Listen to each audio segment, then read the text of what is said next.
So the walls have spray painted messages, and one of the messages directs them towards the kitchen. Now, in the kitchen, this is what they find. Now, keep in mind, in his suicide note, he did say, "You will find her dismembered body."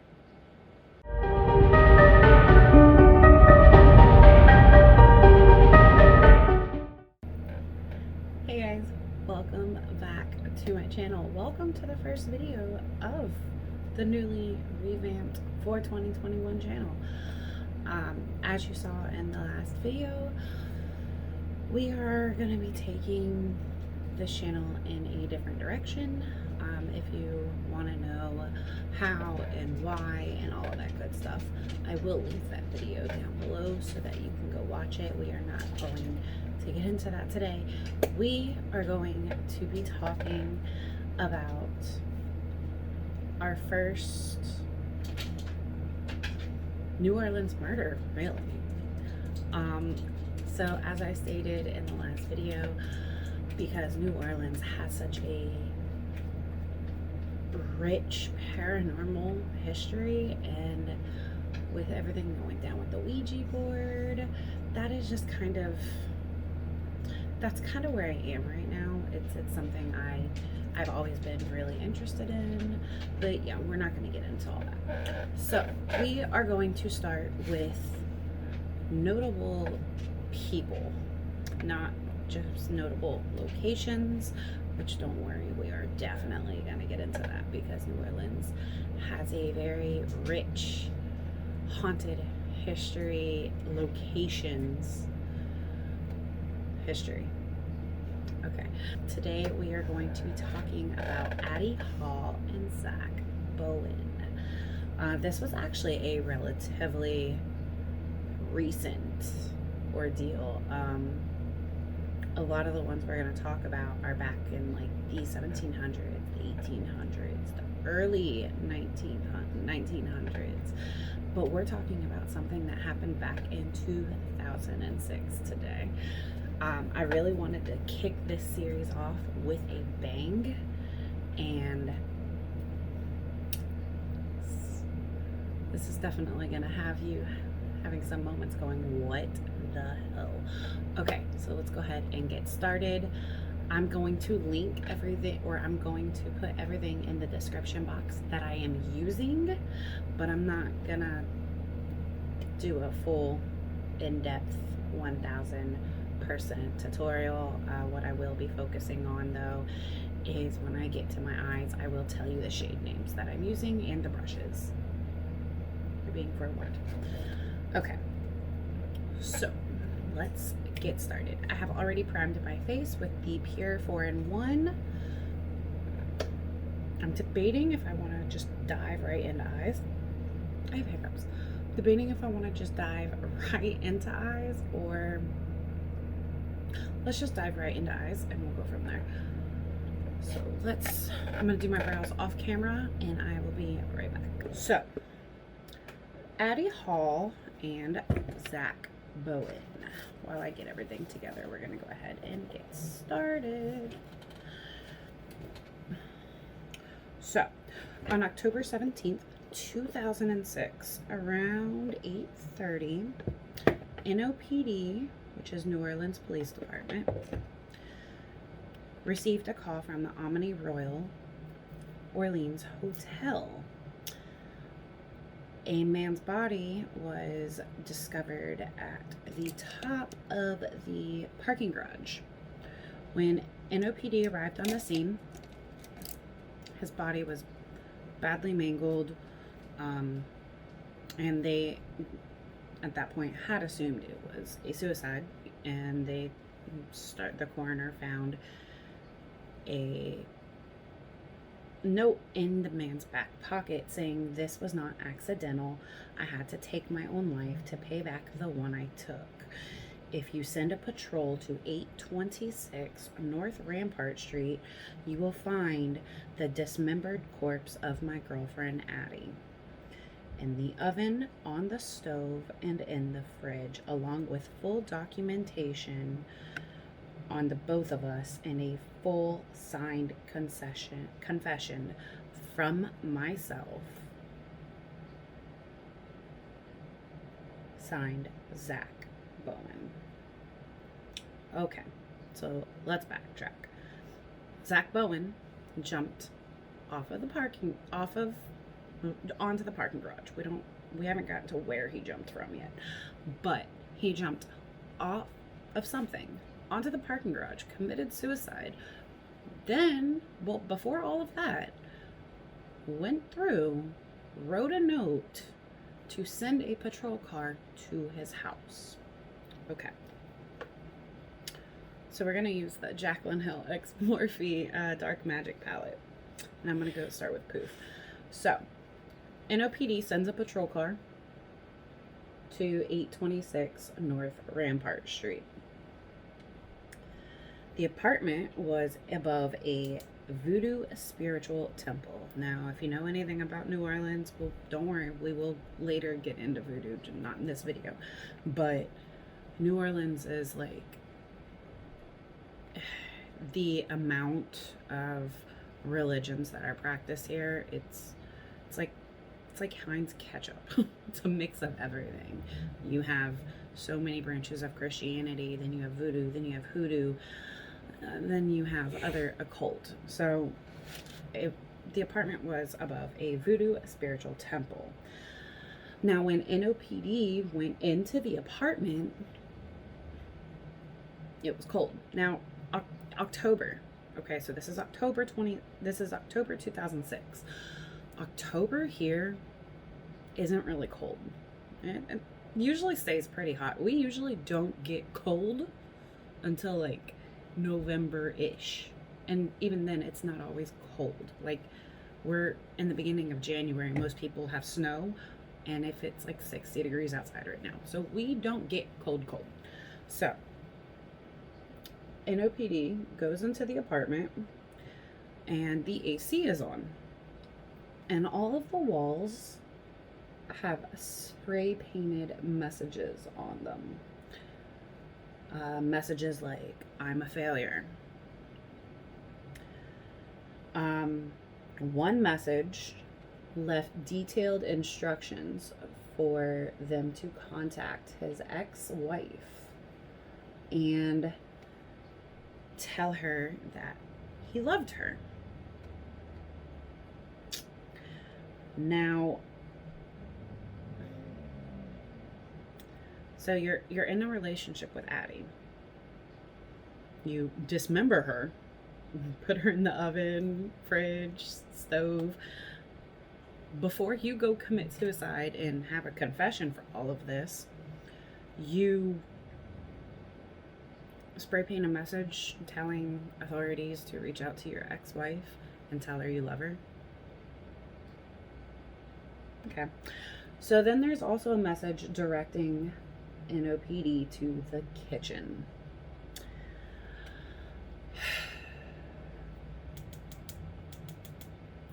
Now this is where things take a turn. So we're gonna go into by the way, we're using a Morphe Jeffree Star JS9. So the walls have spray painted messages, and one of the messages directs them towards the kitchen. Now, in the kitchen, this is what they find. Now, keep in mind, in his suicide note, he did say, you will find her dismembered body. So, we'll start with the stove. In a pot was a human head that was so burned it was unrecognizable.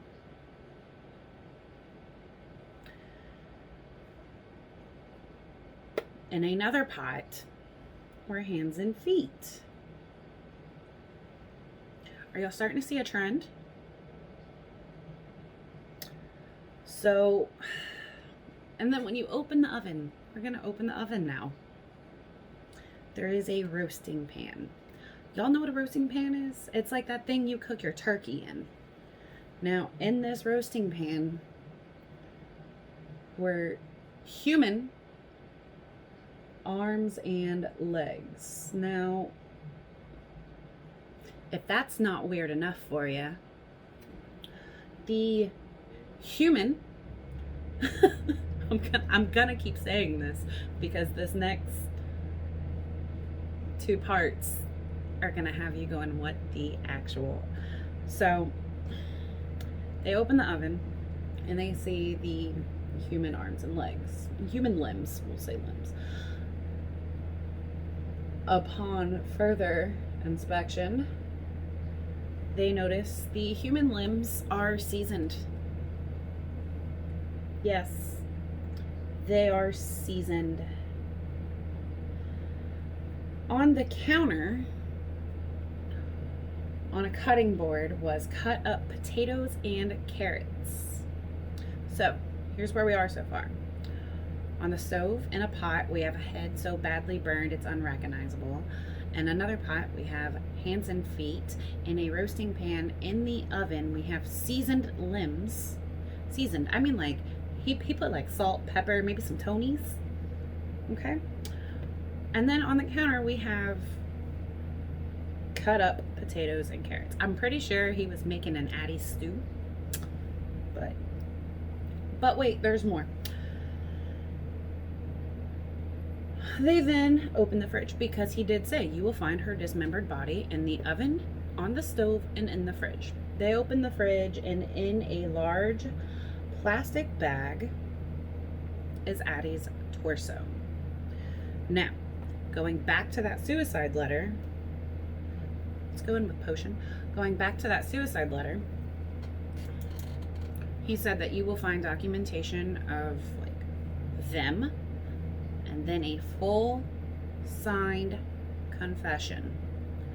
So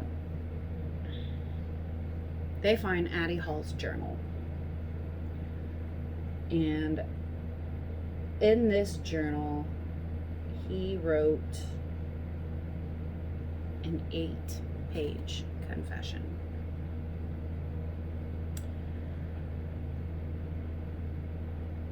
Now we're gonna go through. Well, I'm not gonna read you the full 8 pages. It's a lot. Plus, authorities never even fully released the full 8 pages, but you do get a timeline. So let's go down that timeline.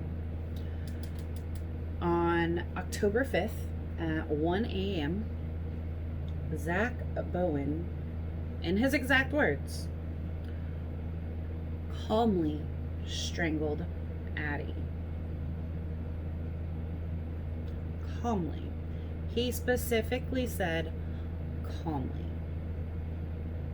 Now, it doesn't stop there. Upon her death, Zack Bowen admits to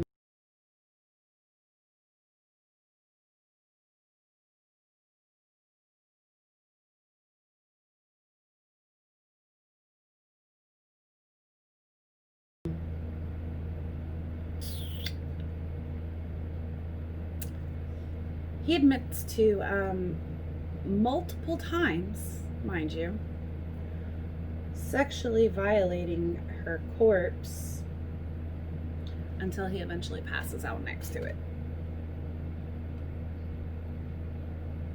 Yes. Yes, you heard that right. He sexually violated the corpse of his girlfriend that he just calmly strangled multiple times until he passed out. Upon waking the next morning,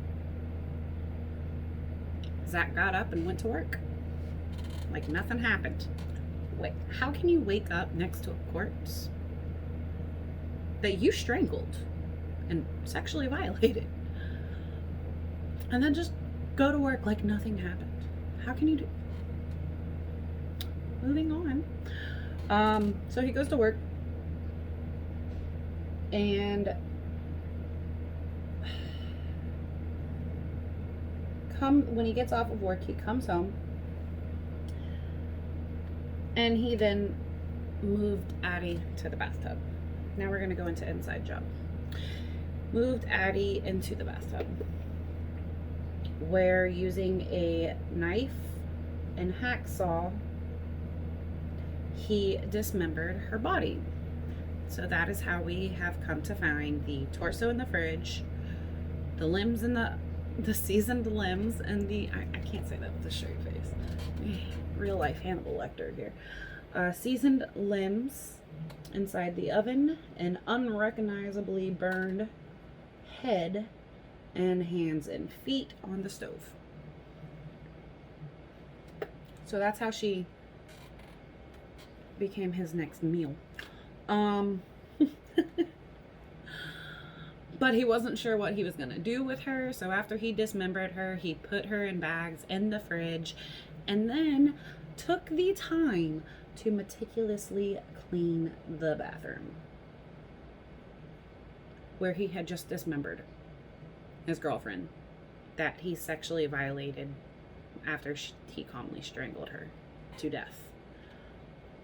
It's not weird. Okay. So over the course of the next 4 days, because now keep in mind, at this point he has not decided whether he's going to cook her or just like leave her body. His whole mindset behind the dismembering was that it would be easier to get rid of her body. I mean, that's fair. I guess it's easier to get rid of a lot of little pieces instead of one big body. I don't know. I've never killed anybody. So, while he's trying to decide what he's going to do with her dismembered corpse, Zack goes about life. Like, he's working, he's hanging out with friends. Friends actually said during this time, he seemed like he was in good spirits. He seemed normal. Even talked about going on vacation, taking a clean brush, going into potion again. I'm just gonna blend out inside job. So Zack's over here acting like nothing's going on. Meanwhile, he has Addie in his fridge chopped up.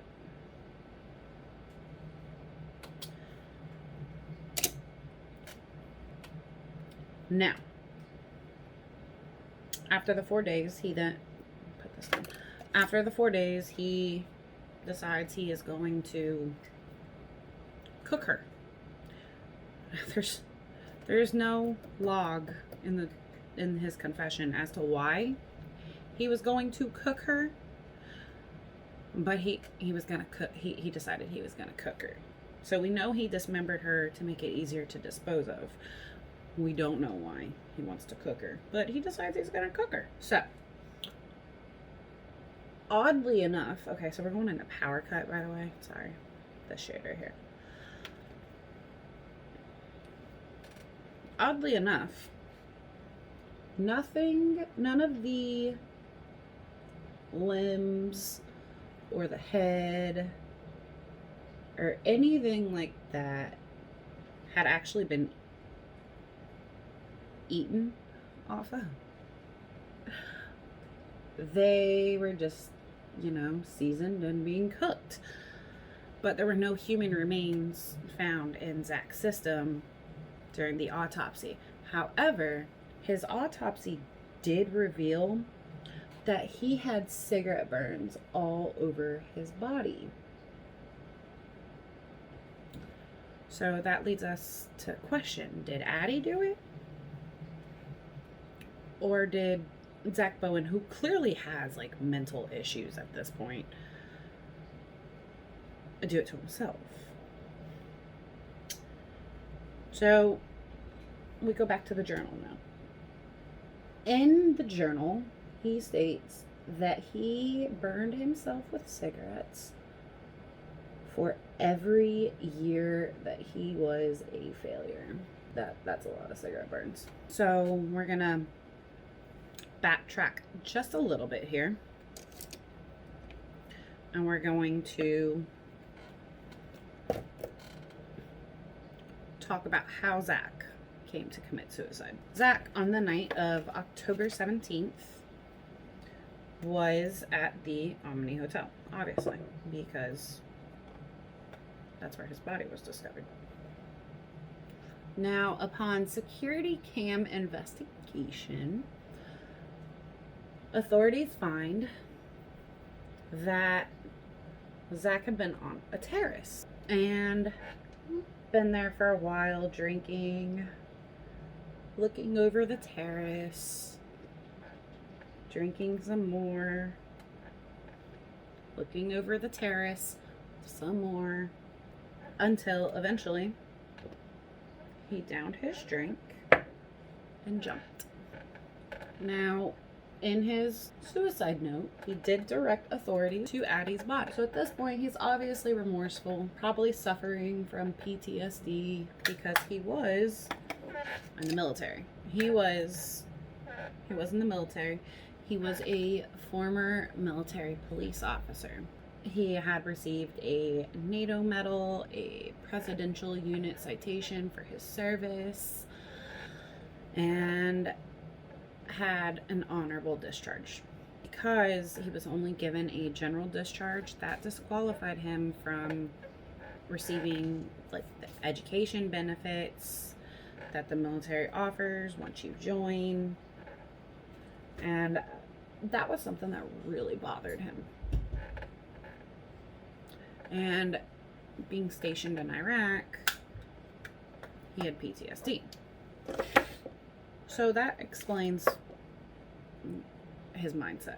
Now, according to friends, when they weren't fighting, they were complaining about each other to their friends. So now we go back to Zack's signed confession. So as you can see, Zack clearly has mental problems. So in his confession inside of Addie's journal, he says that he's scared himself. So which part scared you? Was it the part where you calmly strangled your girlfriend? Was it the part where you sexually violated her corpse?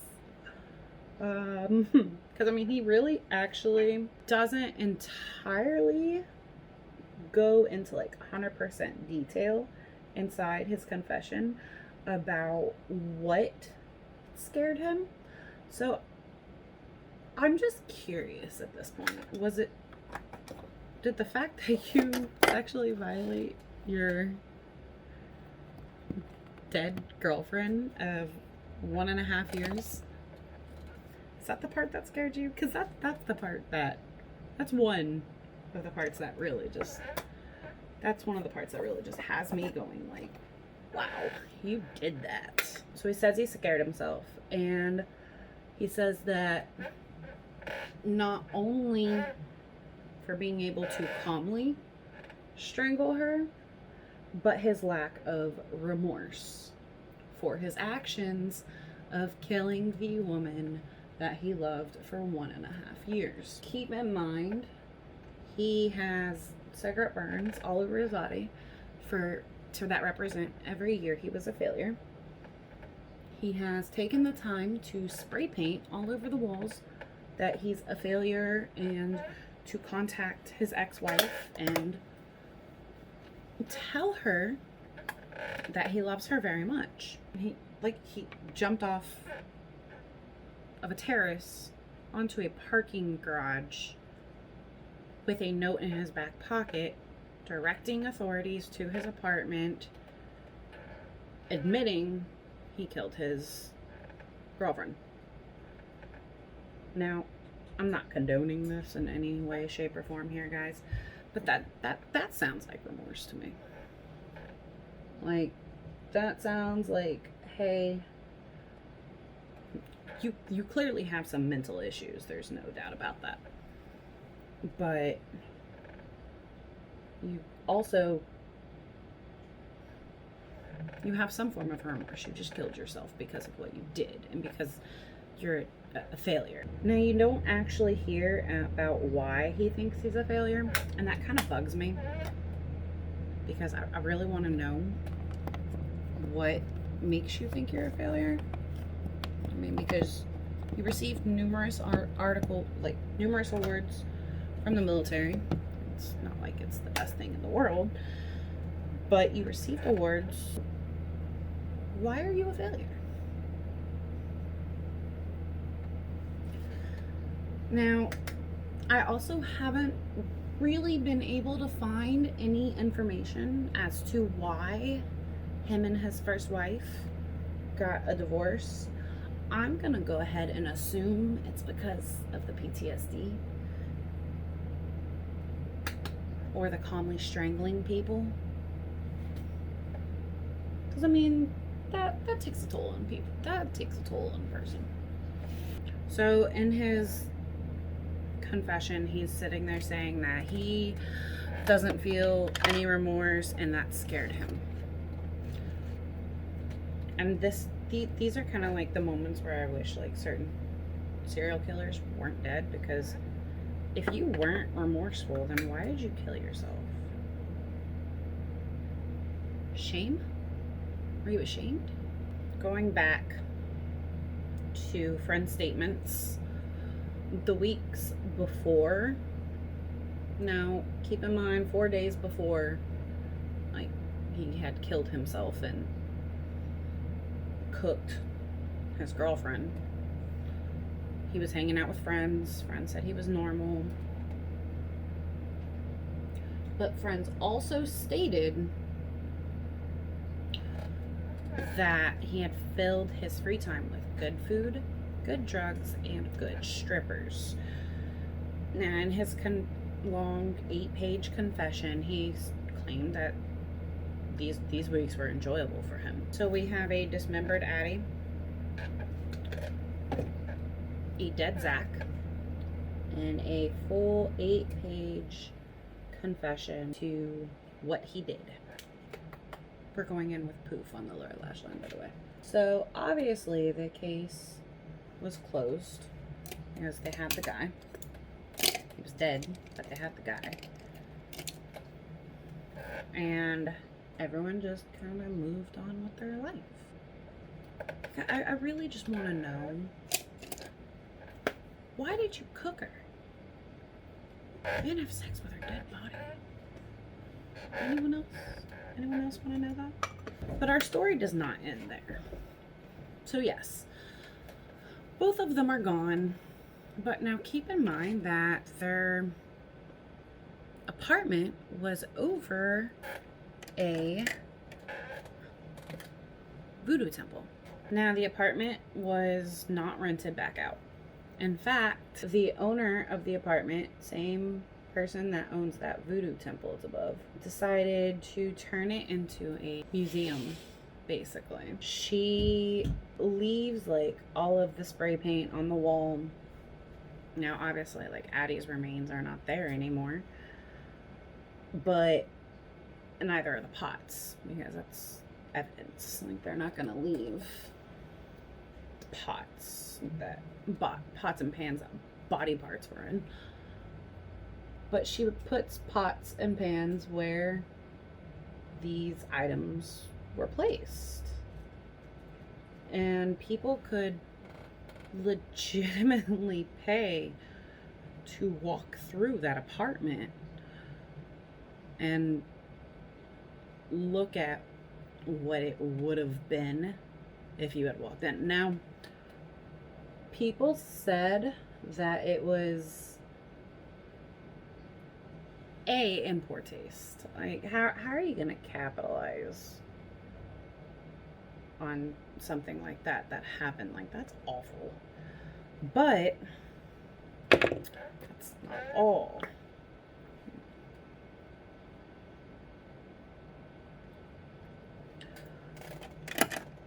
So it's said that she went through and decorated. Yes, decorated to fit the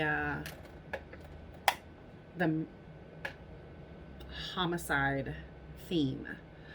It said that it was decorated in poor taste. I mean, I wonder why. But she, let me use this in a while. We're going to use this lipstick.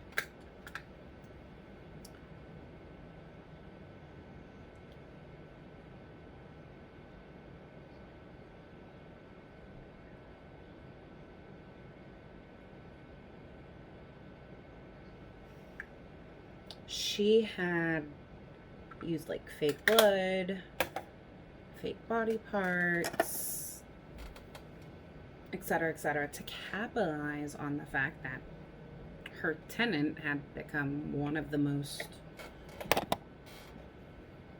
well-known murders in this, like, in the city. I mean, yeah, we have, it's New Orleans, we have crime, everyone has crime, but like you dismembered and had sex with your with the corpse. Well, you had sex with the corpse, then you dismembered it before taking your own life. That's and one of the most, like, in the French Quarter, nonetheless. You killed yourself in the French Quarter. So it is said that that particular apartment is haunted. So people would go through these tours of this apartment, and they would say that even though the AC was off and the windows were closed, you would feel a draft, you would feel a breeze. Now, a lot of neighbors got very upset with the fact that this woman was capitalizing on this horrific incident, and the tour was eventually shut down. Thank goodness. But the apartment's still there. I don't know if you can get into it now. I mean, I'm sure if you offered her enough money, you could. But all right, so that is the first video of the dark history in New Orleans. I wanted to start with a more recent event because a lot of people know a lot of the previous events, like the Axeman of New Orleans, La Laurie. Like those are the more well known, but we do have a few that are not so widely known. We do have the Carter brothers. That's going to be an interesting one. We have the Sultan's Palace. That's also an interesting one. That one has a lot of rumors behind it. Because it happened so long ago, there's very little factual evidence, and all of the rumors kind of tie together. The La Laurie one, that's a story. That's gonna be a video. But that was today's video, the murder of Addie Hall. Alright guys, thank you for watching. Make sure, if you enjoyed this video and you're looking forward to the upcoming videos where we will not only be looking at the dark history of New Orleans, but we'll also be looking at like haunted places. We'll be talking in depth at one point about Anne Rice, because she wrote all of her vampire books here in New Orleans. Interview with a Vampire? Anyone? Queen of the Damned? We'll be going through and we'll be talking about her. We'll also be talking about voodoo, hoodoo, cemeteries, Marie Laveau. There is so much supernatural history in this city, and I'm so excited to be able to share it with you guys. And hopefully with some of these I might actually be able to go to the actual locations. Definitely going to try to get a shot of the La Laurie mansion, which is, yes, it's still around, along with the Marie Laveau's tombstone. We'll talk more about that in a video. In that particular video, there's a lot of rumors about where Marie Laveau is actually like buried. So I will see you guys in the next video. I really hope you guys enjoy this series. Make sure you're subscribed. Make sure you hit the notification bell so that you don't miss any of these videos. And I'm so excited to be able to share all of this history and supernatural, cultural, and the occult that helps make New Orleans what it is. I'm so excited to be able to share it with you guys. So I will see you in my next video.